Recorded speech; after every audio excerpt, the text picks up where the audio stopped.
Well, look how thick that is. I mean, with those rolling hills, man, there could be bucks everywhere hiding in that. Yeah. So basically, that's what we're going to be hunting. Is that there's a lot of thick cover.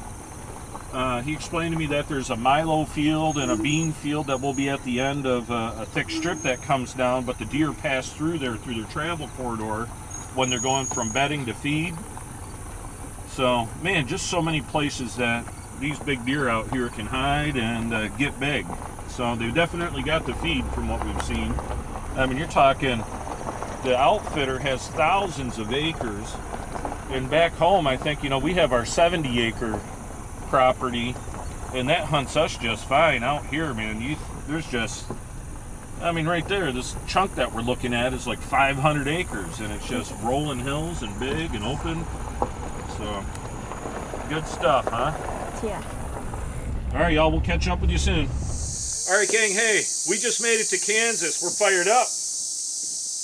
All right, anytime you travel, whether you're archery hunting, crossbow hunting, or rifle hunting, I've been on a few hunts, whether it's been Kansas, Illinois, Iowa years ago, Kentucky. Always get your bows out or whatever item that you're using, and make sure that everything stayed in on that, stayed in sight on your trip to where you were going. You don't want to come out on one of these hunts chasing one of these giant whitetails and not have your equipment be spot on. So we're going to be using a 10-point Venom crossbow that I picked up a few years ago. So that's what Bennett's going to be using here on the youth hunt. So we're waiting for Shane and Jen to get home before we go out and meet the outfitters and get into the blind this evening. Right now it's about 1 o'clock here in Kansas, and we're looking forward to getting out to the blind after meeting up with the outfitter and getting settled in. So, all right, Bennett, if you have children, or even for us fellas, man, these bog death grips are the real deal. They have adjustable legs, they level out. You can go up, down, left, right, but it clamps it right in to keep it steady, especially with a youth for making those shots. That'll help keep everything good. How many point buck are you hoping to get if you get one? 30-point buck. Man, you like 30 pointers, don't you? Must be that old Die Upers song, the 30-point buck. Man, that looks like it's right in the money. That looks like a bullseye from here. Woo! Smoking.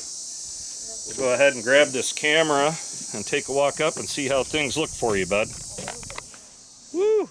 Beautiful. Go ahead and pull that arrow, bud. The one that is way too low. Yep, I think when you touch that trigger off on this one,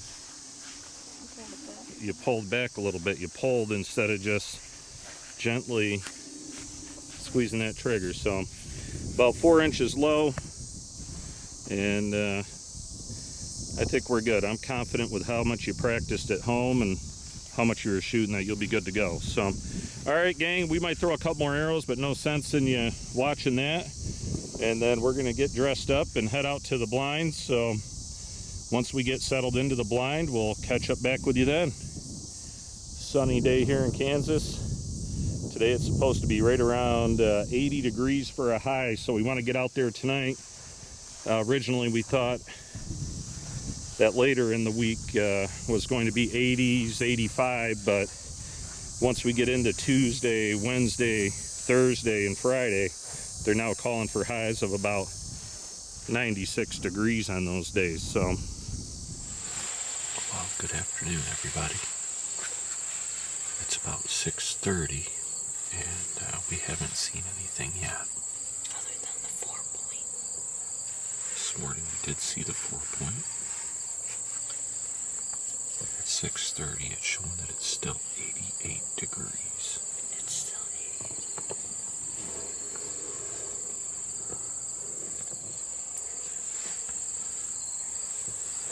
That was our little buddy Bennett. Here, let's go back over to him. We might have been zoomed out too far.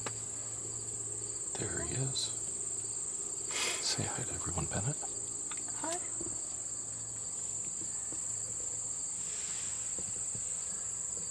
Alright, I'll hopefully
Meh. Meh.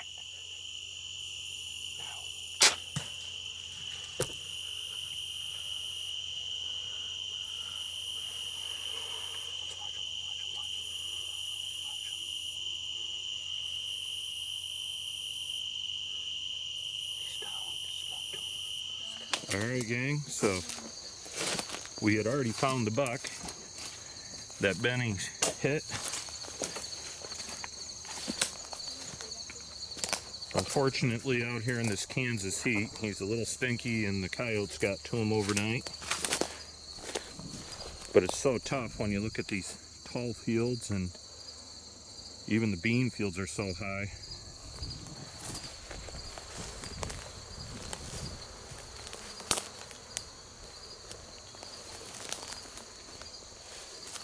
Nice 10-point.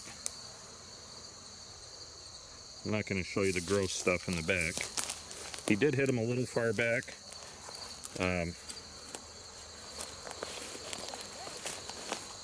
But we did find him, which is great. Bennett's back over here. He's already been by the deer once, and the deer is crawling with ticks, so he's been picking some ticks off himself, and the stink isn't to his liking. There he is. What do you think, buddy? I'm happy that we found it. Yeah? Really bad. Very bad. Yeah, he smells a little, huh? That's a nice 10-point, though, huh? Yeah. Yeah. Made a pretty good shot on him. You were a little back. You had the right height. But, man, he's dead. I don't think he went very far. It's just we just couldn't track him in the beans out here. All right, gang. Well, that's it. Kansas 2022 has been a success. Good afternoon, everybody. Welcome back with us. The last time you would have checked in with us, we were in the woods and we were able to recover Bennett's buck. What do you think, Bennett? Pretty excited? Yeah. Yeah, he's pretty excited, right? Yeah. Hey, walk up close to the camera and show them your new hat. What? You got your Freedom Outfitters hat. This is cool, and here you go. Put it right up there so that they can see the front of that. Back it off just a little. Matt, the one that runs the guide service, that's of his over 200-inch buck. They put that right into his hat.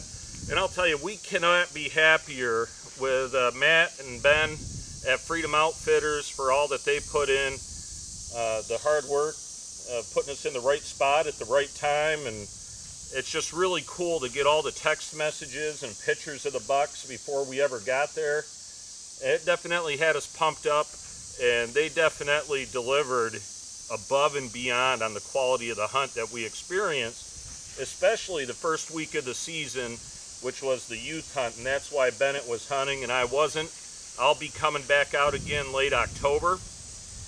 You might be looking at the rack and wondering, boy, what's all that orange stuff? Shane, who we're staying at his house, best friend, he came out, and this is all measuring tape, so he measured it up, and not to say that we're exact, but it's kind of cool. As you take the tape and you roll it out, it continues to count the inches, and by the time we got done figuring the last measurement, a tip to tip, if that's how you do it, I mean, we're kind of a couple hillbillies and novices, but Green scored.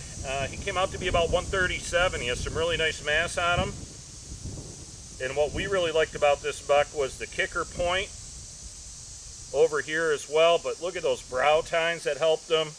Really good mass down here around the base. And you might be wondering why we just have a skull plate. The taxidermist is going to let Bennett show off his horns a little bit, and then after I come back for my October hunt, we'll get everything. We'll get the cape back together, the antlers, and we're going to put this on the wall for the young man. So Bennett, in your time hunting, did it get warm in that blind? Yeah. Speak up a little bit so they can hear you. Yeah, it got warm. It did get warm, right? To the point, the morning that we found him, it was supposed to be 96 degrees in the afternoon. So as soon as we found him, he was like, man, good thing we don't got to go try archery hunting in 96 degree weather in the afternoon. Right before we got into town, they had a cool front that came through, and the bucks were up on their feet. A ton of action. the morning that Bennett shot this deer, we had the 4-point come in. Well, the morning of that day, on Labor Day, we had that 4-point come right down by the blind. Remember that? And then the doe walked up. We could have touched her from the blind. And I'm not into buying a bunch of fancy gear by any means, but Shane has just about everything in his arsenal, whether it's crossbows, firearms, ozonics, scent control, you name it, he has everything. But we used his ozonics. And keep in mind that that evening when we got out in the blind at 3 o'clock in the afternoon, and it was already 90 degrees that day. Fat guy like me, I sweat. You know, I dump a little sweat. To have that doe walk up within 5 feet of the blind, hunting from the ground, that ozonics worked. So, and then shortly after she walked away, the video will show the rest of when he popped out. And I'm sorry I messed up the shot of getting it on camera, but as soon as I saw the deer over to my right, I knew Bennett could, you know, that Bennett was going to shoot possibly that direction. I turned the camera, then after that, I just got so fixated on that buck coming down, trying to get him to stop. I guess I just, I'm not a pro yet, but I'll keep working on it. Maybe when I come back out in October, we'll get a little better shot. So Bennett, tell everybody how old you are. Yeah, I'm 10 and I got a 10-point. He's 10 and he got a 10-point. So maybe if when you turn 11, what does that mean? I get 11 point, and when I turn like 30, I get a 30 point. Oh, you're gonna get a 30-point buck, huh? You guys might remember Bennett from a couple years back on videos when I had him in the archery blind with me back at in our home state in Findlay Lake, New York. When I shot that 10-point that one evening that he was with, and also on the shed hunting adventures. So we did our best to put together some footage here for Kill 'em Outdoors. I can remember when Cliff was Bennett's age and taking Cliff along turkey hunting with me and sharing that passion for the outdoors with him. But we're just super excited to be out here again. Once again, we want to thank Freedom Outdoors, Ben and Matt. Matt's the one that runs the show. You can check them out on Facebook. Freedom Outdoors LLC out of Junction City, Kansas. And Ben, his guide, is just a A+ stand-up guy. And the cool thing is that their business is 100% veteran-owned. Matt's a veteran. He's still in the military, serving the armed forces, and Ben's retired as well.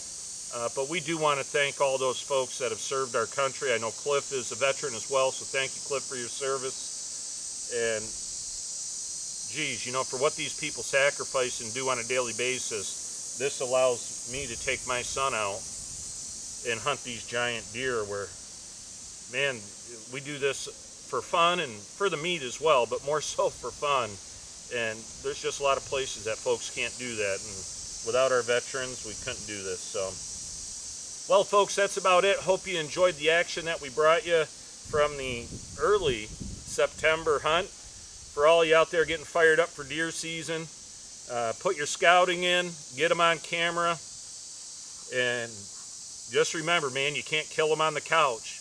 It would have been easy for us to pack it in and be like, man, we're not going to hunt the afternoons. We put in the time and the effort, and it might have been hot and sweaty, but if we wouldn't have been in that blind that evening, he wouldn't have came out. We wouldn't have been there to get him. So couldn't be more proud of Bennett.